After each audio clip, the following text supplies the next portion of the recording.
I think the bigger problem is the enemy from within.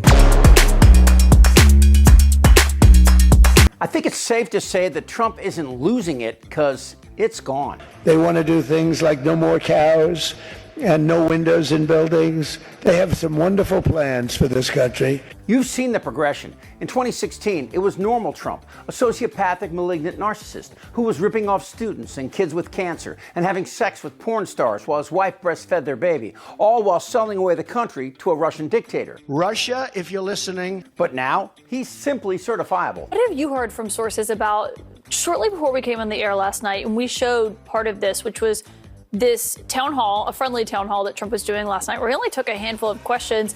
And then most of it looked more like this, where he was with the South Dakota governor, Christy Gnome.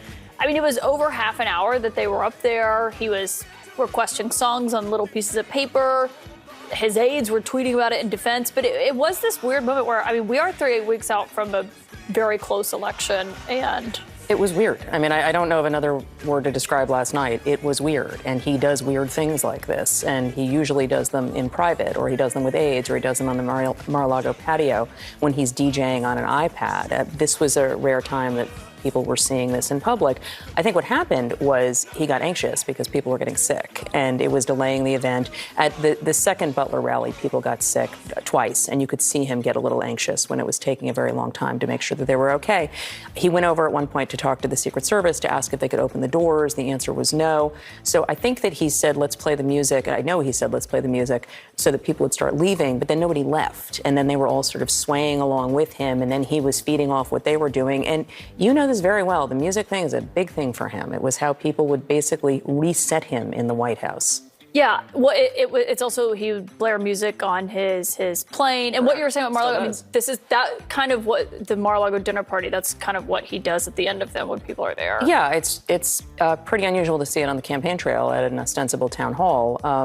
You know, when you could just say to people, we're going to call it an early night because it's really hot and I don't want people getting sick, instead it turned into this. And I mean, Christy Gnome's face kind of said it all. She was the moderator for this panel, and she looked completely confused. As you just heard, Trump's rally in Pennsylvania was marked by people fainting in the crowd. So instead of stopping or continuing the event, Trump decided to stand on stage and play music for the next 40 minutes with his favorite dog killer, Christy Gnome, who was emceeing the event. Not a lot of people I know of have gone out and executed their own dog. Who was her editor? Michael Vick? How utterly heartless do you have to be to shoot a 14-month-old dog in the face? You can't just kill a dog because you're annoyed with it. She grossly miscalculated and took her political chances to the gravel pit. I love dogs, man. Republicans love her. Just this week, you retweeted to your 87 million followers a conspiracy theory that Joe Biden orchestrated to have SEAL Team 6, the Navy SEAL Team 6, killed to cover up the fake death of bin Laden.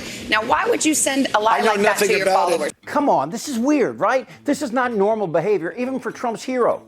The late, great Hannibal Lecter is a wonderful man. And certainly not the behavior of someone who could be running the most powerful military, the most powerful economy, and the worldwide protector of democracy. We don't take an oath to a king or a queen or to a tyrant or a dictator.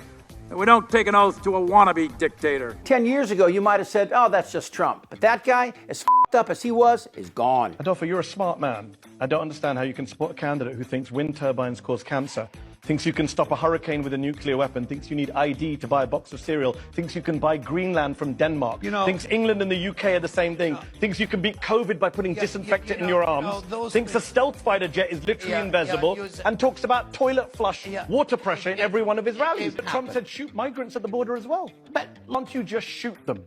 Just shoot them in the legs or something. Your national security advisor says you're unfit to be president. Your defense secretary says you're unfit for the presidency. John Kelly called him an idiot. His national security advisor, H.R. McMaster, called him a dope. His economic advisor, Gary Cohn, said he's dumb as shit. He's an unserious figure who says absurd, outrageous things. He says immigrants are poisoning the blood of the country. He had dinner with a Holocaust denier at Mar-a-Lago, have repeatedly claimed that immigrants in Springfield, Ohio, have stolen and eaten people's pets. A baseless, some would say racist accusation that's been debunked by Ohio's Republican governor, Springfield's Republican mayor, and Springfield's Republican city manager. Donald Trump has serious cognitive mental health memory issues. He's perpetually confused and incoherent. He confused Nikki Haley with Nancy Pelosi. He confused Barack Obama with Joe Biden. He confused recently the debate Virginia with West Virginia. He called Tim Cook Tim Apple. He rants and raves about shark attacks and Hannibal Lecter. He even madly claimed that the photos of crowds at Kamala Harris rallies are AI generated. We all know if he sat next to you on the underground, you would move away. He's ranting and raving. He's nuts. Trump has always been a racist, misogynistic creep. From the Nixon Justice Department fining him for housing discrimination to the attack on the Central Park Five to Kamala Harris. I'm a better looking person than Kamala. He's the guy that no one likes. He doesn't pay his bills, he steals from the vulnerable, and in addition to the civil judgment for rape, more than a dozen women have filed suit for sexual assault. Trump is a sexual predator. But there's something different about this behavior. After Kamala asked for a second debate, Trump hid in his bed from sucking his thumb, claiming he won the first round. They're eating the dogs. He didn't. Why not debate her? Well, wait. But because they already know everything. Recently, Trump has been slurring his way through interviews. The markets are looking at the fact you are making all these promises. Latest one was car loans. You're flooding the thing with giving giveaways. But we're going to grow. I was actually quite kind to you. I used 7 trillion. The upper estimate is 15 trillion. People like the Wall Street Journal, who's hardly a communist organization, yeah, but you don't know. They have criticized you on this as well. You are running up enormous debts. What does the Wall Street Journal know? I'm meeting with them tomorrow. What does the Wall Street Journal know? They've been wrong about everything. He's offering these insane, unhinged assessments like this. Your kid goes to school and comes home a few days later with an operation.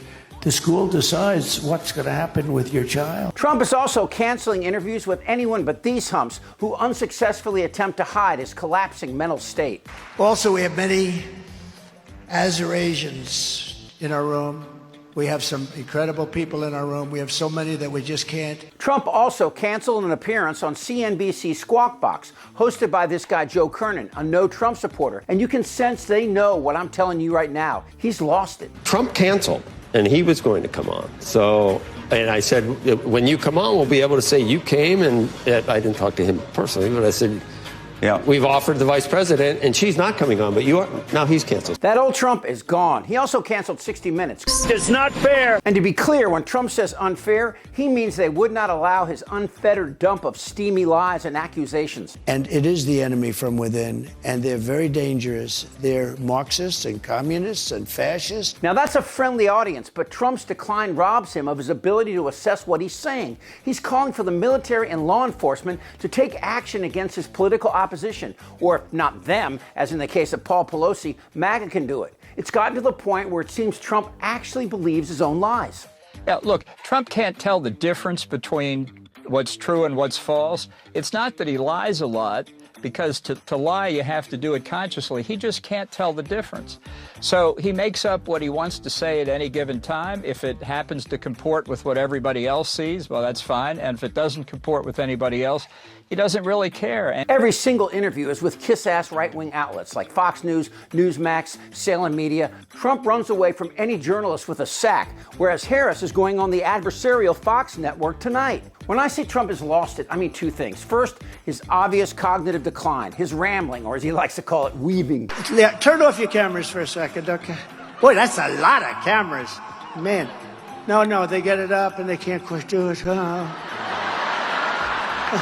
Mom, I'm sorry, Mom. He's a mental mess. But the second part is, or was, his ability to hold big crowds. But now, they're not showing up or they're leaving early. They can see what I'm saying to you. Trump's incoherent rhetoric is worse and not getting better. And along with that, his rancorous attacks now sound like the utterings of the mentally feeble. Trump's gaggle of ass-kicking sycophants have robbed him of any remaining self-understanding or awareness. Instead of advice, they just pucker up. Johnny Donuts and the rest of the Heritage Clan are living in a remake of Weekend at Bernie's, where Dead Man is paraded around like he's still in the game. But it's not a game. Trump used the system his whole life to screw anyone and anything to get what he wants. And now it seems that as his world collapses, that world is not without irony. Trump is losing more than his mind.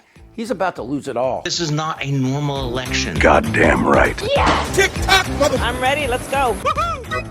This isn't their Republican Party anymore. anymore. They're eating the dogs. Trust me. Shut the f up, Dan. Who's with me? Oh, yeah, the lie. Indictable. Out of sheer morbid curiosity, I'm allowing this freak show to continue. I don't want to talk about this stuff. Am I wrong? Yes. Tick-tock. You're in a lot of trouble, Donnie. I think he's crazy. I'm Chip Franklin.